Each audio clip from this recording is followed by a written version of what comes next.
Tanner Smiley, Robin Wright, and Robert Klein are going to be out here.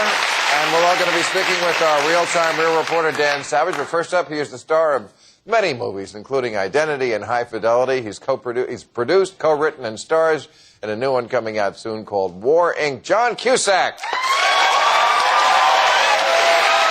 Hi, Bill. John, how are you? How are you, sir? How are you? Where are you? You're on the set of a movie you're doing? Yeah. Is it an Iraq movie? It's an L.A. movie.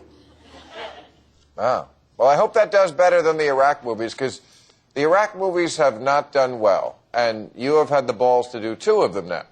You did one called Grace Is Gone last year? Yeah, that's true. But that was a more somber drama about the costs and grief of this whole fiasco.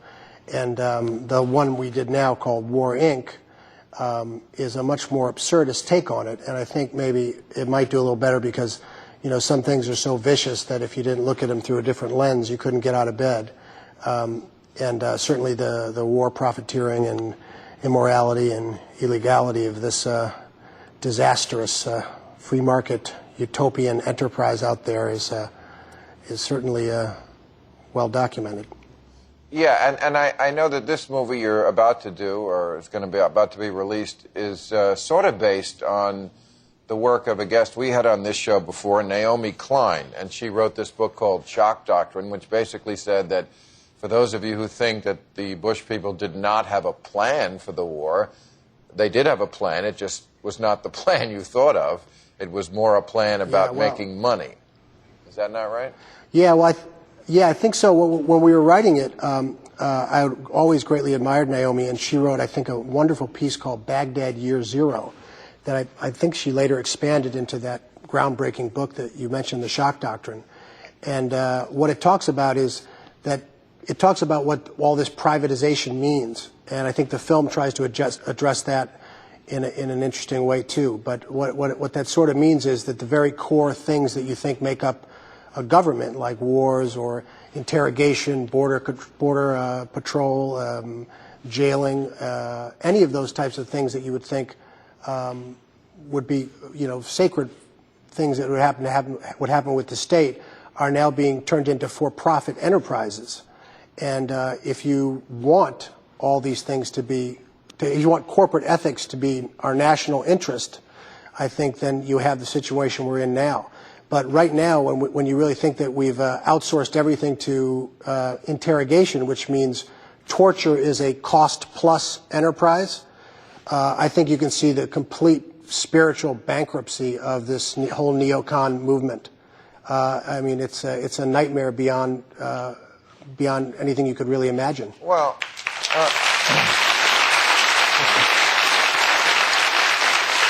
and of course, you know, easy to get applause here in L.A. But, I mean, if I may play devil's advocate, but I also sort of believe this question is, do you think it's really just the neocons, just the Bush administration, or is there a rot in America itself, that's a lot deeper? A lot of people, I think, in blue states and places that vote that way, would think, oh, yeah, we get rid of the Bushes, and gosh, America returns to that America we used to love and think about with fondness. But I don't know. Don't you think the rot is a little deeper than just the Bush administration?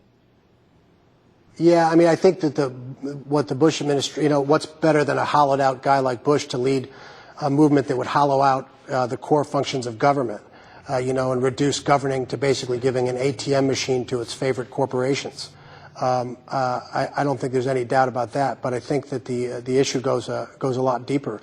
I mean, if you're, I don't think people really know, for example, that there's as many contractors as there are soldiers in Iraq. I don't think people know, for example, or maybe they do based on the brilliant work of investigative journalists and even people like Jeremy Scahill on your show, that Blackwater was granted immunity of state, federal, and international law. Well, who gave these mercenary, roving corporate armies a license to kill on our dime? And the greatest. But when you say people don't know, isn't that indicting the country at large? Oh, well, on the larger point, yeah. I mean, if people really cared, they would care to find out. Well, but I think they're getting more and more information about it, and I think you know, some of these truths are so horrible that you don't really want to think about that. I mean, but I mean, it just, I mean, the gig's up. I mean, if guys who are statesmen on CNN are also sitting on the boards and are, you know, shareholders in some of the most profitable defense contractors in the world, and they publicly make the case to go to war, and then they go to war, right, and they create a new market with their war, they bar the competitors from the aftermath, then they come back and they speak evangelically about free markets that aren't even free when it's a vast protectionist racket. I mean, these aren't particularly subtle facts, and their stock prices jump 145%, or their companies are awarded $2.3 billion contracts. I mean, after a while, you have to just expose and shame and indict and hopefully convict the participants in this illegal, immoral ideology. So, yeah, maybe are Americans complacent? But yeah, but I'm not ready to. I'm not ready to give up or cede the Constitution of the United States to this bunch of hoodlums. But I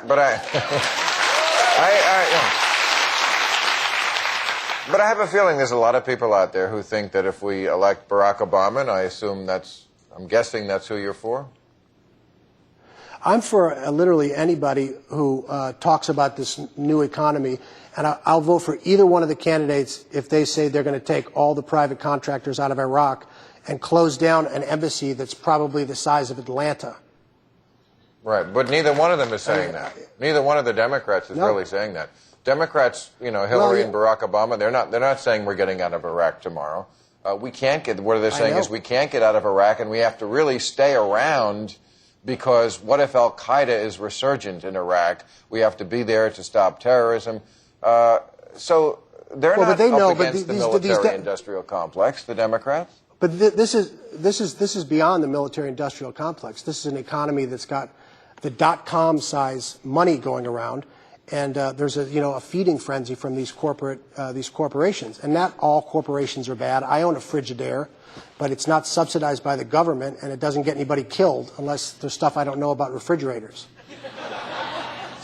So I mean, there's a difference. So it's not anti-corporate in any way. You're saying that these companies.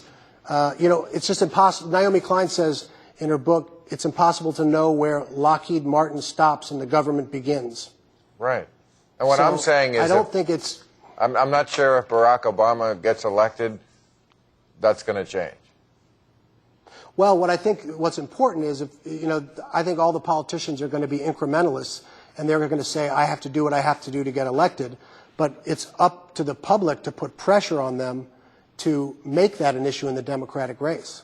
It's I have a certain amount of sympathy for them both. And what about standing in front of the White House with a boombox like this? What would you think about that as a? I'm so glad right now that I'm on satellite, and I hope that you don't have a picture of that. We might when we show it. Thank you very much. Really? John Cusack, everybody.